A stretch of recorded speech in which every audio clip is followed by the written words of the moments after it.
तेबे नमस्कार दर्शक बंधु, आज आम कथा प्रकृतिर किसी एपरी रहस्य गुड़िक संपर्क में जहाँ आपन केवे जानि नथिबे। आउ एहा पछरे वैज्ञानिक माने मध्य अनेक रिसर्च कर सारे किंतु रहस्य गुड़िक कहीं जानि पारि नाहंती। So let's start the video. Number 1 sailing stone. California और नोएडा देश में किसी एपरी घटना देखा मिलता है जहाँ समस्त को आश्चर्य कर दिए। उत्तर अमेरिकार यह सबुठ सुखिला अंचल अटे।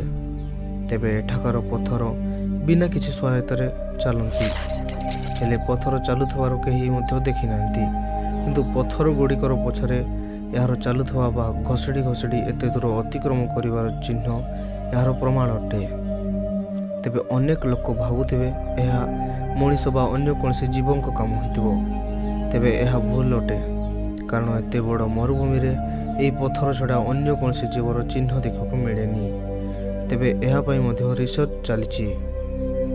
नंबर 2 स्टार्स ऑन सी। तेबे एबे आमे कथा हवा समुद्र पानी रे झलुसुथिबा तारांक संपर्क रे। हाँ आज्ञा, यह गोटे प्राकृतिक घटना अटे जहाँकि दुनियार अनेक स्थान में देखा मिलता है। राति हला परे समुद्र कूल नील रंगर लाइट बा तारा झलसुत भावरी देखा जाए। यार रहस्य बहु वर्ष है समाधान कर पारि वैज्ञानिक माने। तेबे गोटे थियोरी अनुसार यह समुद्र थिबा छोट छोट जीव मानकर लाइट बोली शुणा मिले। यह विशेषकर मालद्वीप देखा मिलता है। Number 3 morning glory cloud. तेबे यह ट्यूब आकार गोटे मेघ अटे। यह विशेषकर ऑस्ट्रेलिया देश में देखा मिलता है। तेबे यही मेघ गुड़िक ट्यूब परी अनेक दूर पर्यंत लंबी थाए। यह केवल सकाळ समय देखा मिलता है, तेणु यह मॉर्निंग ग्लोरी क्लाउड बोली कहुए।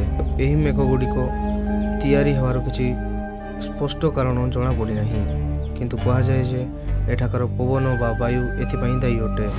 नंबर 4 यूरोरा। आर्कटिक और अंटार्कटिक रे रात्रि समय आकाश में देखा मिलता है किसी एपरी लाइट जहाँ आकाश को रंगीन कर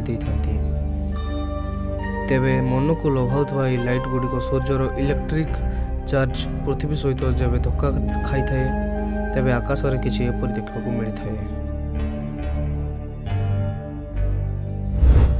नंबर 5 कलरफुल माउंटेन। तेबे यह कौन स्वप्नर दुनिया नुहे, बरं एपरी माउंटेन देखा मिलता है चीन रे।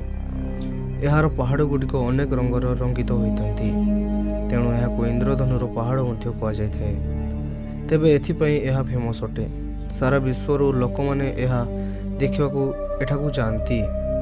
तेबे आज पर्यंत जना पड़ी ना जे ये पहाड़ गुड़िकर रंग कौट आसला और केमिति आसला।